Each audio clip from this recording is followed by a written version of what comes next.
जी तो स्टार्ट करते हैं आज का लेसन। तो आज का हमारा टॉपिक है इंट्रोडक्शन टू सेट्स। ठीक है, हम देखेंगे कि सेट क्या होता है और सेट की फर्स्ट ऑफ ऑल देखेंगे इसकी definition. Okay, so our topic is set. Basically, a set is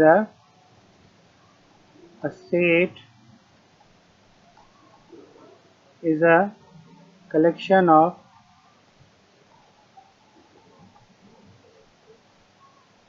of well-defined well-defined and distinct objects.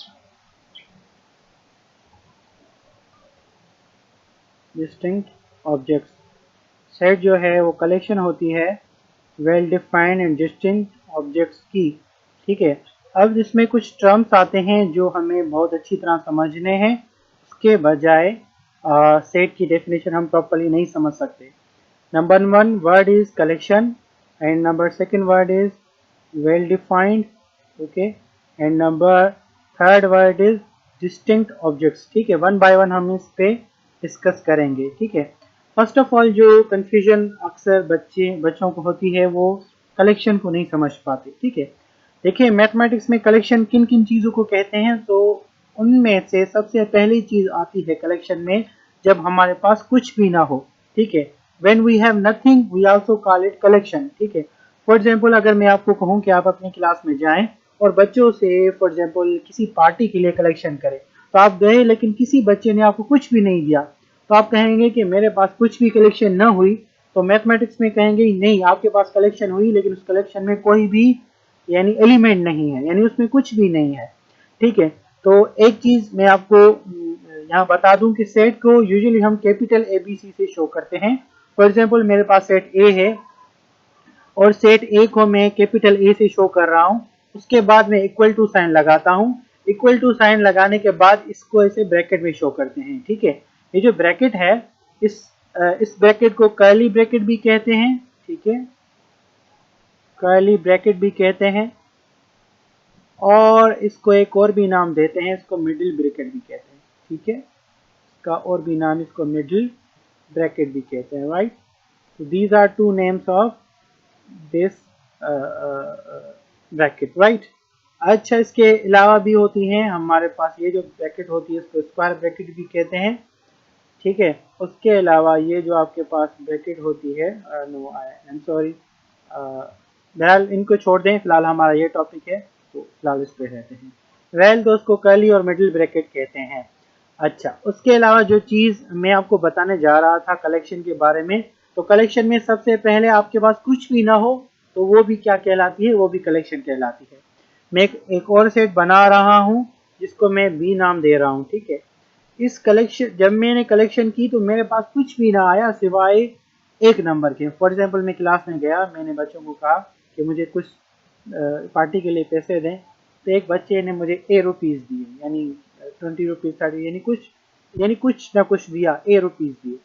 तो इस सेट में मेरे पास एक ही एलिमेंट है। ठीक है, तो किसी सेट में एक ही एलिमेंट हो तो उसको भी क्या कहते हैं, कलेक्शन कहते हैं। ठीक है, फॉर एग्जांपल मेरे पास एक और सेट है सी। ठीक है, उसमें फॉर एग्जांपल 1 2 3 4 और 5, इसमें मेरे पास 5 नंबर्स हैं, तो ये भी कहलाएगी कलेक्शन। ठीक है, तो कलेक्शन में या तो कुछ भी नहीं होगा, ठीक है, या तो उसमें एक चीज होगी, यानी जिसको सेट के अंदर जो चीज होती है उसको कहते हैं एलिमेंट। देखें इसके अंदर एक एलिमेंट है, इसके अंदर 5 एलिमेंट है, तो मैं ये वर्ड यूज करूंगा कि जहाँ तो सेट के अंदर कुछ भी नहीं होगा, यानी कोई भी एलिमेंट नहीं होगा, तो कहेंगे ये एम्प्टी कलेक्शन है। एम्प्टी कलेक्शन है जिसमें कुछ भी ना हो। या तो सेट के अंदर एक एलिमेंट होगा, इसको सिंगलीटन सेट कहते हैं, यानी जिसमें एक एलिमेंट हो। या तो आपके सेट में एक से ज्यादा एलिमेंट्स होंगे। ठीक है, तो ये सारी की सारी आपकी क्या है, ये सारी की सारी आपकी कलेक्शन है। ठीक है, तो उम्मीद है कि कलेक्शन की 3 पॉसिबिलिटीज आपको समझ में आ गई होंगी। Number 1 empty collection, number 2 singleton, and number 3 more than one element which we also called a set. ठीक है, उसके बाद आते हैं well defined way. Well defined किसको कहते हैं, तो थोड़ा वेल डिफाइंड पे डिस्कस कर लेते हैं। ठीक है, वेल डिफाइंड का मतलब होता है वो चीज़ जो आपकी यानी डिफाइंड हो, यानी जिसको आप डिस्क्राइब कर सकें, जिसको आप डिसाइड कर सकें कि whether this is a set और नॉट। जब आप डिसाइड ना कर सके तो उसको सेट नहीं कहेंगे। इसका क्या मतलब है? फॉर एग्जाम्पल मैं लिख रहा हूं the set of numbers, okay, let me write the set of big numbers, ठीक है। For example I am calling it a set of big numbers, ठीक है, बिग नंबर्स का सेट। तो आप सोचेंगे बिग नंबर्स क्या होते हैं, यानी बिग नंबर्स कहाँ से स्टार्ट करें, कौन से big numbers. First of all the question ये आता है कि बिग नंबर्स कौन से, आप किन बिग नंबर्स की बात कर रहे हैं। तो ये यानी स्टेटमेंट जो है क्लियर नहीं है, यानी कहना क्या चाह रही है स्टेटमेंट हमें क्लियर नहीं है। कोई बच्चा सोच सकता है I think big numbers means starting from 100, in starting from 100 then there comes 101, then there comes 102 and so on।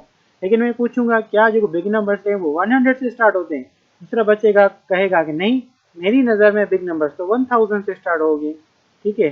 तो वो कहेगा बिग नंबर 1000 है, उससे बड़ा 1001 आएगा एंड सो ऑन। तीसरा बच्चा कहेगा नहीं, मेरी नंबर बिग नंबर 1 लाख से स्टार्ट होते हैं, ठीक है। चौथा बच्चा कहेगा नहीं, मेरी नज़र में तो बिग नंबर 1 करोड़ से स्टार्ट होते हैं। पांचवा कहेगा नहीं, मेरी नंबर से तो 1 बिलियन से स्टार्ट होते हैं। तो इसका मतलब ये जो बिग नंबर्स हैं ये यानी वेल डिफाइंड नहीं, यानी ये डिफाइंड नहीं है और ये क्लियर नहीं है कि ये स्टेटमेंट कहना क्या जा रहा है, ठीक है। तो सेट ऑफ बिग नंबर्स क्या ये सेट होगा? हम कहेंगे नहीं होगा। क्यों? कि वेल डिफाइंड नहीं है।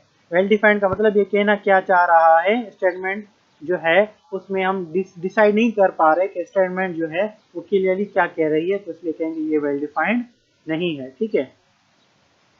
अच्छा, तो इसको वेल डिफाइंड कैसे बनाएं, या इसको वेल डिफाइंड बनाने के हमें कौन कौन सी मंजिलें पार करनी पड़ेंगी उसको हम देख लेते हैं, ठीक है। अच्छा, दूसरी चीज़ मैं इसमें एडिटिंग कर सकता हूँ, the set of big numbers, ठीक है। और मैं यहाँ लिख लेता हूँ स्टार्टिंग फ्रॉम स्टार्टिंग फ्रॉम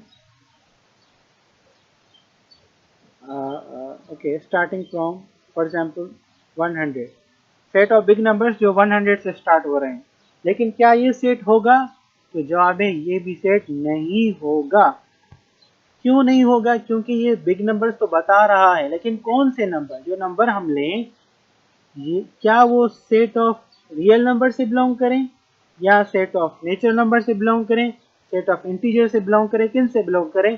तो ये चीज़ इसने जो है क्लियरली मेंशन नहीं की, इसलिए हम कहेंगे कि ये भी हमारा सेट नहीं होगा। अच्छा, अगर ये नहीं होगा तो मैं इसमें क्या मॉडिफिकेशन कर सकता हूँ? मैं लिख सकता हूँ the set of natural numbers, okay, the set of big natural numbers starting from 100। अब ये क्लियरली जो है डिफाइंड हो गया, क्योंकि हमें पता है जो नेचुरल नंबर होते हैं इनसे शो करते हैं, वो स्टार्ट होते हैं 1 2 3 4 एंड सो ऑन, और ऐसे चलते जाते हैं, ठीक है। तो हमारे पास जो नेचुरल नंबर होते हैं वो यानी 1 2 एंड सो ऑन, तो हमें पता है कि नेचुरल नंबर जो है यानी उनको काउंटिंग नंबर्स भी सम पीपल कहते हैं।